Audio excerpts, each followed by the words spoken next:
Okay, so we'll be talking about the secretions of small intestine. Okay so small intestine में पहले हमारे पास जिक्र आता है ब्रनर्स ग्लैंड्स का। अब ब्रनर्स ग्लैंड्स बेसिकली क्या होते हैं कि ये हमारे पास म्यूकस सीक्रेट कर रहे होते हैं। अब this are found in duodenum, okay, because we are talking about small intestine, right? So although these are present throughout the duodenum but predominantly found in the first part and in the second part above the major duodenal papilla. अब यहाँ पे समझने वाली बात ये है कि we know कि these secrete mucus, right? सो हमारे पास ये मोस्टली तो through out the duodenum present होते हैं, लेकिन प्रीडोमिनेंटली मतलब ज़्यादातर ये हमारे पास फर्स्ट पार्ट में और फिर हमारे पास जो सेकंड पार्ट का हिस्सा होता है जो कि मेजर डिओडेनम पेपिला से ऊपर होता है उसमें ज़्यादा प्रेजेंट होते हैं। We know the structure of duodenum, right? So ये हमारे पास एक काइंड ऑफ रफली सी शेप्ड ऑर्गन होता है। तो ये हमारे पास देखें, इसका फर्स्ट पार्ट है, ये इसका सेकंड पार्ट है। यहाँ पे हमारे पास मेजर डिओडेनम पेपिला आके ओपन हो रही होती है जो कि हमारे पास बाइकार्बोनेट्स को लेके आ रही होती है। और बाइकार्बोनेट्स में पता है कि हमारे पास न्यूट्रलाइज करते हैं एसिडिक काइम को। अब पेपिला तो यहाँ पे ओपन हो रही है, तो यहाँ से तो हमारे पास बाइकार्बोनेट की सिक्रीशन होगी। But what about this region? यहाँ पर भी तो हमें कुछ चाहिए ना कि जो हमें एसिडिक काइम से हमारी जो वॉल्स हैं डिओडेनम की उनको बचा सके। So that's when these Brunner's gland come into their role. वो हमारे पास यहाँ पे म्यूकस सीक्रेट करते हैं सो दैट जब हमारे पास एसिडिक काइम स्टमक से यहाँ पे डिओडेनम में आता है तो वो हमारे पास इसको न्यूट्रलाइज कर सके, या फिर इफ़ नॉट न्यूट्रलाइज लेकिन यहाँ पे हमारे पास इस एसिडिटी से हमारे पास जो डिओडेनम की वॉल्स हैं उसको बचा सके। Okay, so let's just talk about the regulation. हमारे पास जो पैरासिम्पैथेटिक स्टिमुलेशन है, of course it promotes the secretions of GI tract. So हमारे पास यहाँ पे म्यूकस की सिक्रेशन को भी ये प्रमोट करती हैं। Then we have tactile stimulation. अब what do we mean by tactile stimulation? Basically जब हमारे पास स्टमक से काइम डिओडेनम में आएगा तो ऑफ कोर्स उसकी जो वॉल्स हैं वो डिस्टेंड होंगी। कोई चीज़ अंदर आ रही है ना डिओडेनम के, तो हमारे पास उसकी जो वॉल्स हैं वो डिस्टेंड होंगी and as a result it will somehow act like a tactile stimulus. And जब हमारे पास उसकी जो वॉल्स हैं वो डिस्टेंड करेंगी हमारे ब्रनर्स ग्लैंड को ये पता चलेगा कि भाई काइम आ गया है, acidic chyme, now we have to release mucus. Then secretin, of course secretin तो जहाँ पर भी एग्जांपल दो तो बाइकार्बोनेट की सिक्रेशन या फिर न्यूट्रलाइज चीज़ों को न्यूट्रलाइज करने में, एसिडिक काइम को न्यूट्रलाइज करने में ही रोल प्ले करता है। Then we have this thing कि sympathetic stimulation inhibits mucus formation. यहाँ पे सिक्रेशन होगा, मतलब बेसिकली उसकी जो सिक्रेशन है म्यूकस की उसको ये बेसिकली जो सिक्रेशन है म्यूकस की उसको ये इनहिबिट करते हैं sympathetic stimulation, hence it results in ulcers. अब बेसिकली क्या होता है कि अगर किसी पर्सन का sympathetic stimulation kind of activated है, if that person happens to be in sympathetic stimulation, हमारे पास ये क्या करेगा, म्यूकस को प्रोड्यूस नहीं होने देगा। And if in that case acidic chyme या फिर जो थोड़ा सा भी HCl ही डिओडेनम में अंदर आ जाता है तो हमारे पास म्यूकस तो नहीं है इसको बचाने के लिए, तो वो हमारे पास उसके वॉल्स को जो है वो डैमेज कर सकता है। Okay, so now we'll be talking about crypts of Lieberkuhn. Basically हमारे पास क्या होता है कि ये हमारे पास एक स्पेशल टाइप ऑफ ग्लैंड्स होते हैं which are found in the intestine. And why have I written just intestine here? क्योंकि हमारे पास these are found in small intestine as well as the large one. अब इनमें हमारे पास कौन से सेल्स हो जाते हैं? ज़ाहिर ग्लैंड तो इनमें सेल्स होंगे। We have goblet cells that secrete mucus. And then दूसरे हमारे पास यहाँ पे होते हैं एंट्रोसाइट्स। जो एंट्रोसाइट्स होते हैं ना वो हमारे पास they are kind of versatile in a sense that ये हमारे पास एब्जॉर्प्शन में भी हेल्प कर रहे होते हैं एंड डाइजेशन में भी। ये हमारे पास काफ़ी एंजाइम्स भी सीक्रेट कर रहे होते हैं जो कि मैं आगे चल के आप लोगों को बताऊंगी विच एंजाइम्स दे सीक्रेट। एंड हमारे पास ये अब्जॉर्प्शन में भी हेल्प कर रहे होते हैं क्योंकि ऑफ कोर्स वी नो कि हमारे पास स्मॉल इंटेस्टीन में अब्जॉर्प्शन हो रही होती है। Now let me draw the structure of crypts of Lieberkuhn. So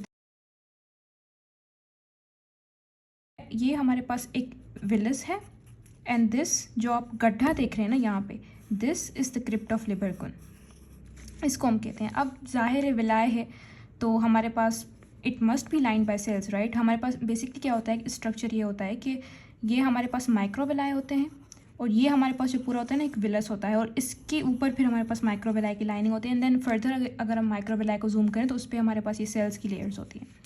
okay, सो हमारे पास यहाँ पे एक क्रिप्ट्स ऑफ लिबर्कन है और ये हमारे पास है एक विलाय। और एज वी ऑल नो कि क्रिप्ट्स ऑफ लिबर्कन में हमारे पास दो टाइप के सेल पाए जाते हैं, गॉबलेट सेल्स एंड एंट्रोसाइट्स। अब बेसिकली क्या होता है कि एक वाटर व्हीकल फॉर्म होती है जो कि हमारे पास चीज़ों को अब्सॉर्ब करने में उनकी जो एब्सॉर्प्शन है उसको ज़्यादा फैसिलिटेट करती है। बेसिकली क्या होता है कि यहाँ पे हमारे पास जो भी ग्लूकोज, अमाइनो एसिड्स वगैरह अब्सॉर्ब होने होते हैं तो यहाँ पर ना एक एक चैनल सा बन जाता है, एक व्हीकल सा बन जाता है जो कि ना इनकी एब्जॉर्प्शन को फैसिलिटेट करता है और उनको एब्जॉर्प्शन में हेल्प करता है। अब ये कैसे बनता है? बेसिकली हमारे पास क्या होता है, जो एंट्रोसाइट्स होते हैं ना वो हमारे पास यहाँ पे इन ग्रूव्स में क्लोराइड सीक्रेट करते हैं। क्लोराइड और बाइकार्बोनेट्स एक्टिवली सीक्रेट करते हैं। अब जब हमारे पास कोई नेगेटिव चार्ज वाली चीज़ एक्टिवली सीक्रेट हो रही होती है तो in order to maintain the charge हमारे पास जो पॉजिटिव आयंस है, फॉर एग्जांपल सोडियम, वो भी बाहर आना शुरू हो जाता है इन ग्रूव्स में। ओके, सो जब सोडियम बाहर आएगा तो ऑफ कोर्स वी नो कि सोडियम, बिकॉज वी नो कि हमारे पास जहाँ भी सोडियम जाता है तो it tends to draw water along and as a result हमारे पास यहाँ पे पानी भी सीक्रेट हो जाता है। एंड देन फिर यहाँ पर ही जो दूसरे एंट्रोसाइट्स हो रहे होते हैं ना वो इस पानी को एब्जॉर्ब कर रहे होते हैं। तो यहाँ पर यहाँ एक जगह से सीक्रेट हो रहा है, दूसरी जगह से एब्जॉर्ब हो रहा है, तो एज अ रिजल्ट जहाँ पे जो भी चीज़ें हैं वो भी इसके साथ साथ चली जाती हैं। मतलब पानी इनको एक चैनल प्रोवाइड कर देता है जो कि इनकी एब्जॉर्प्शन को फैसिलिटेट करता है। Now let's talk about the enzymes found in the enterocytes. अब हमें पता है कि हमारे पास जो इंटेस्टाइन में खाना आता है वो कम्प्लीटली डाइजेस्टेड नहीं होता। कम्प्लीटली एज इन कि हमने पैनक्रियाटिक सिक्रेशंस में भी पढ़ा था और हमने स्टमक की सिक्रेशंस में भी पढ़ा था कि जो हमारे पास for instance let's take the example of pepsin, तो वो हमारे पास प्रोटीन्स को कंप्लीट अमाइनो एसिड्स में नहीं तोड़ता। And in order for food to be absorbed by the intestine, for instance अगर कार्बोहाइड्रेट्स हैं तो वो उनको हमारे पास ग्लूकोज के फॉर्म में होना चाहिए तभी वो एब्जॉर्ब होंगे। अगर प्रोटीन है तो अमाइनो एसिड्स हमारे पास एब्जॉर्ब होंगे। The same goes for lipids. ठीक है, तो अब हमारे पास क्या होता है कि हमारे पास जब इंटेस्टाइन में फूड आता है तो वो हमारे पास स्मॉल इंटेस्टाइन में फूड आता है तो वो हमारे पास पार्शियली डाइजेस्टेड होता है। मतलब जो प्रोटीन्स होते हैं, चलो वो लार्जर स्ट्रक्चर्स में तो नहीं होते लेकिन हमारे पास पेप्टाइड्स, पेप्टोन्स और डाइपेप्टाइड्स के फॉर्म में होते हैं। So we have to break them down into individual amino acids. The same goes for carbohydrates. जब हमारे पास कार्बोहाइड्रेट्स आते हैं तब वो भी लाइक माल्टोज, लैक्टोज और सक्रोज की मतलब सूरत में होते हैं। And then intestinal lipase. अब बेसिकली क्या होता है कि जो एंट्रोसाइट्स हैं ना इनको एब्जॉर्ब करने से पहले ये यूज़ करते हैं एंजाइम्स जो कि हमारे पास पेप्टाइड्स को, डाइपेप्टाइड्स को, लाइक पेप्टोन्स को इंडिविजुअल अमाइनो एसिड्स में कन्वर्ट करता है। सिमिलरली अगर माल्टोज है तो उस पर माल्टेज एंजाइम एक्ट करता है, लैक्टोज है तो उस पर लैक्टेज एंजाइम एक्ट करता है, एंड सक्रोज है तो वहाँ पे हमारे पास सक्रेज एंजाइम एक्ट करता है। Maltase breaks down maltose into glucose, like 2 glucose monomers. Lactase breaks down lactose into glucose and galactose, and sucrase breaks down sucrose into glucose plus fructose, and then intestinal lipase जो कि हमारे पास lipids को break down करता है। Now we सी कि हमारे पास जो लाइफ स्पेन होता है एंट्रोसाइट्स का दैट इज़ अराउंड 5 days। अब बेसिकली क्या होता है कि ये अगर आप स्ट्रक्चर देखें तो ये हमारे पास एक विलस है and then this, oh no it's not visible to you guys, भी सही है। अब ये हमारे पास होता है एक क्रिप्ट और ये हमारे पास है एक विलस, एडजेसेंट विलस। अब बेसिकली क्या होता है कि यहाँ पे जो क्रिप्ट पे सेल्स होते हैं ना वो कंटिन्यूसली माइटोसिस कर रहे होते हैं, लाइक जमा होते जाते हैं, कंटिन्यूसली माइटोसिस कर रहे होते हैं। और यहाँ पे जो एंट्रोसाइट्स प्रेजेंट होते हैं ना विलस पे, वो 5 दिन के अंदर डाई आउट हो जाते हैं। एंड देन फिर यहाँ से जो न्यूली फॉर्म्ड एंट्रोसाइट्स है वो यहाँ पे आते हैं एंड देन फिर they work for 5 days and then these also die once like after 5 days। So now let's just talk about the secretions in the large intestine. हमें पता है कि हमारे पास लाइक मोस्टली अगर देखें तो लार्ज इंटेस्टाइन में ना ही कोई डाइजेशन हो रही होती है तो वहाँ पे कोई एंजाइम्स वगैरह प्रोड्यूस नहीं होते, ना ही कोई एब्जॉर्प्शन हो रही होती है, बट हमारे पास म्यूकस सिक्रीशन तो हो रही होती है। सो हमारे पास mucus is released by the mucus glands present in the crypts, mucus cells present in the crypts of Lieberkuhn. ठीक है, अब हमारे पास क्या होता है कि this mucus secretion is regulated by pelvic nerves. Pelvic nerves हमारे पास वी नो के पैरासिम्पैथेटिक नर्वस सिस्टम का हमारे पास क्रेनियोसैक्रल आउटफ्लो होता है।